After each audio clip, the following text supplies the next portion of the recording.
Hola, es una nueva oportunidad en convivencia familiar.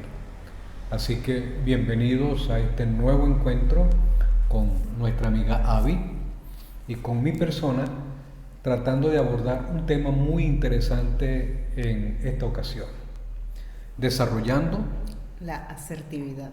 en la convivencia familiar. Muy importante.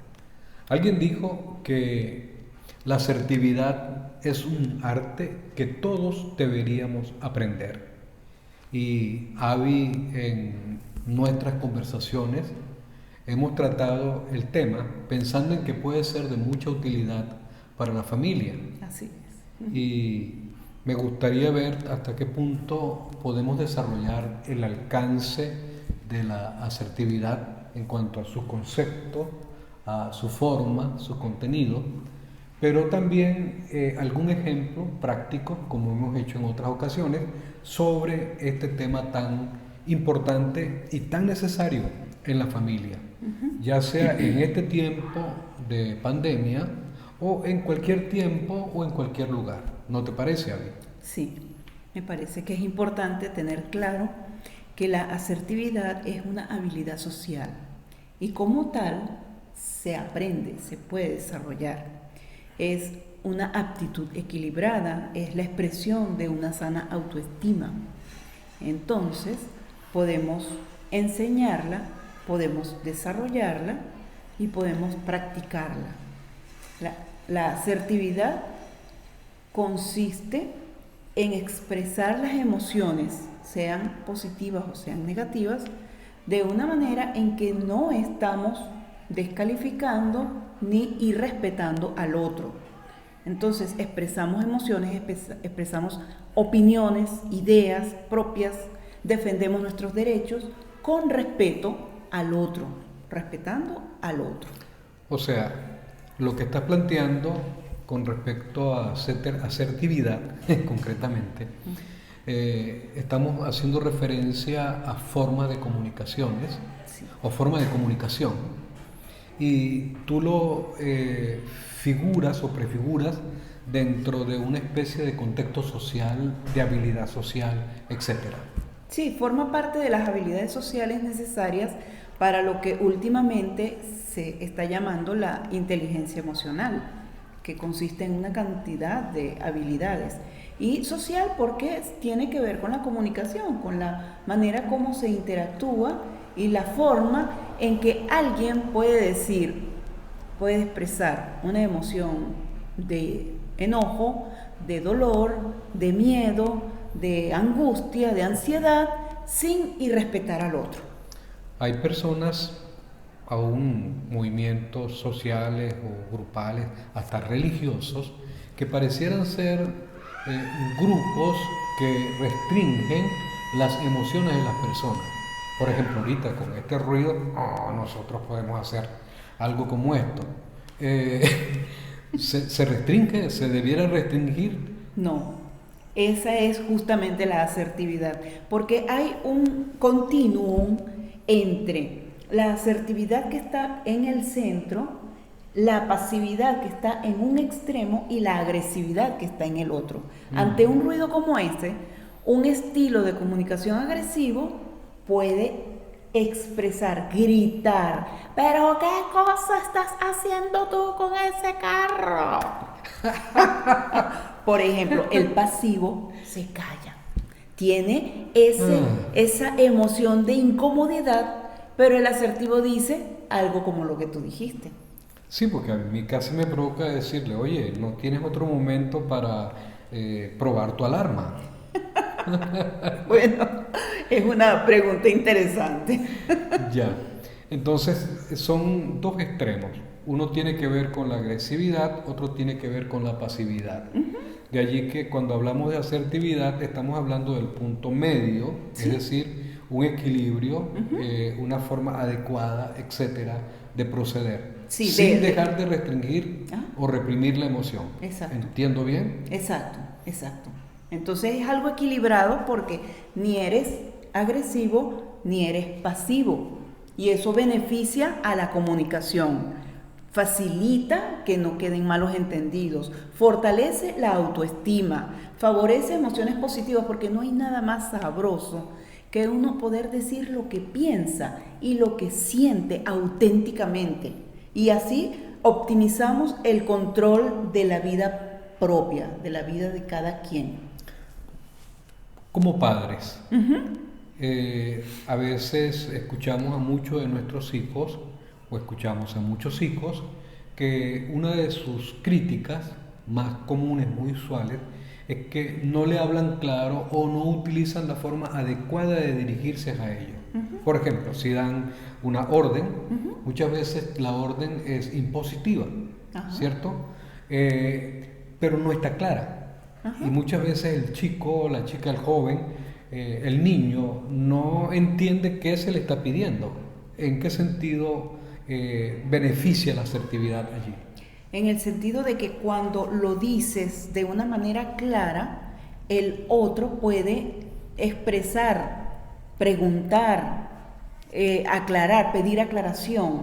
Pero si lo estás expresando de una manera clara, es una manera en que el otro entienda. Y tú te aclaras, tú te convences de que la información llegó a donde tenía que llegar y de la manera que tenía que llegar. O sea que volvemos a esa práctica de hacer preguntas que verifiquen si estoy escuchando correctamente. Sí, pero la asertividad va más allá. Ya. Primero porque se recomienda que utilicemos el yo. ¿Cómo así? El yo siento, yo creo, yo pienso. No es que todos los hombres son malos, ya va. Yo creo que la mayoría de los hombres hacen cosas indebidas. Entiendo. Y de esa manera, pues, la asertividad va a permitir que un niño, un adolescente o un joven no se quede con las cosas por dentro, no se queden con algo allí que le está carcomiendo, sino que lo pueda expresar de una manera adecuada. Por ejemplo, unos hermanos. Unos hermanos comparten pertenencias comunes. Ya. Por ejemplo, no es común una camisa porque es propia, pero puede que los padres no les alcanzó el dinero para comprar una chaqueta muy bonita de cuero y compran una para el uso de los dos. Pero puede pasa. Entonces, el uno toma la chaqueta y dice, voy a usar la chaqueta para esta actividad X, pero el otro también la quiere usar. ¿Cómo se hace eso? ¿Cómo se resuelve? El asertivo negocia. Ya. Negocia, dice, yo quiero usarla el viernes en la noche. El otro dice, pero yo pensaba ponérmela también. Entonces allí hay un conflicto porque los dos quieren utilizarla el mismo día. Si la chaqueta fue, ¿qué te digo? Tiene uno más privilegios que el otro, pueden negociar y decirse, bueno, pero vamos a compartir que tú la usas el sábado y yo la uso el viernes.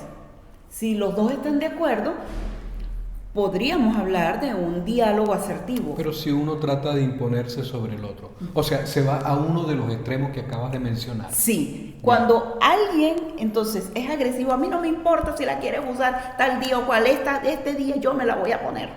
Ya.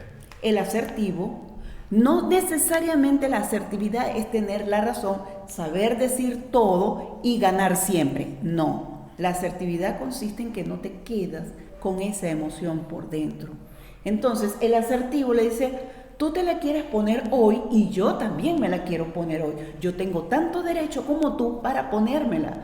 Si tú, porque eres muy bravo, te la quieres poner y te la vas a poner y te la pones, está bien, póntela, pero que sepas que yo quiero también ponérmela y eso me hace sentir incómodo, me hace sentir molesto que tú te impongas. Es asertivo porque lo sacó. Los padres también pueden ser muy asertivos con sus hijos. Así es. Al expresar con claridad, al expresar lo que están sintiendo en un momento dado ante la irregularidad, la desobediencia, de uno de sus hijos. Sí. Y de repente no caer en el extremo de ser violento desde el punto de vista verbal, pero sí expresar. Así Expresar lo que está sintiendo. Si tiene molestia, no tiene por qué esconderlo, ¿o sí? No, porque si lo escondes ya te vas a la pasividad y estás reprimiendo. Qué interesante el hecho de ser asertivo. Pareciera ser que este es un tema meramente psicológico, social, emocional, etcétera, pero no. Dentro del campo teológico, el campo bíblico, también hay en las escrituras enseñanzas que expresan ese aspecto práctico de la asertividad. Qué bueno. Sí. Por ejemplo, las palabras de Cristo cuando se trata de un asunto de enemistad, cuando se trata de tu enemigo. Ustedes han escuchado, dijo Jesús, que es ojo por ojo, diente por diente. Mas yo les digo, amen a su enemigo, sirvan a su enemigo. Qué interesante. Sí. O sea, es un cambio de actitud, es un cambio de mensaje y es un cambio de forma en cuanto al acercamiento al otro o entre las personas, a pesar de que existan diferencias, rivalidades, etc. El apóstol Pablo, un amigo de Cristo, dijo en una ocasión, hablando de emociones, airaos, pero no pequéis. Otras traducciones dicen moléstense, incomódense. Pónganse bravos. Exacto, pónganse bravos, pero tengan una forma adecuada de proceder, o sea, no caigan en algo incorrecto. Más adelante, ese escritor utiliza una expresión como esta: no digan malas palabras, palabras obscenas, palabras que no ayudan, no edifican. Entonces, pareciera ser que muchas veces ese desbordamiento de la ira puede llevar a expresar palabras que causan daño, Así es. que no son asertivas en cuanto a su contenido ni en cuanto a la forma. De allí que no podemos negar que en la misma Biblia hay enseñanzas sobre la asertividad. Un libro muy antiguo, conocido como Proverbio, dice que la palabra blanda calma la ira. Blanda como amable. Es correcto. La palabra amable, la palabra suave, dice otra traducción. Lo que implica, desde mi punto de vista y ante lo que tú has estado diciéndonos en esta ocasión, que la asertividad en cuanto a la comunicación, la relación familiar, como habilidad social, requiere que nuestro lenguaje, nuestra comunicación tenga claro el contenido. Sí. Pero también tenga claro y de forma adecuada el medio que se utiliza para comunicar, la forma como se comunica también es importante. ¿Qué piensas sobre eso? Pienso que cuando dice que la palabra amable implica que lo digas, lo expreses. Fíjate, no dice cállate ante la ira, sino que la palabra amable, o sea, hay que decirlo amablemente, ¿sí? Pero hay que expresarlo. Sí, es una palabra que utilizan mucho en la escritura, que es hablar para edificar, hablar de forma equilibrada, de forma adecuada. Amigos, este tema es bien interesante, es muy amplio y no podemos agotarlo en una sola sesión. Pero para el día de hoy nosotros queríamos compartir con ustedes esta reflexión y animarles a ser asertivos. Todos los seres humanos tienen la capacidad de crecer. Sí. Alguien dijo que la asertividad es un asunto también de madurez, lo que implica que es un proceso, no es un asunto que nace de la noche a la mañana. No, es un desarrollo, es un aprendizaje. Ok, entonces aquí tienen este tremendo desafío y les animo, procuremos ser asertivos en nuestra convivencia familiar, en nuestra convivencia grupal y en estos tiempos, cuando tenemos, por razones de pandemia, las familias tienen que pasar más tiempo juntos, se requiere ser muy asertivos. Así es. Adelante, podemos seguir con una convivencia nutritiva, creciente, que desarrolla la asertividad. Un abrazo.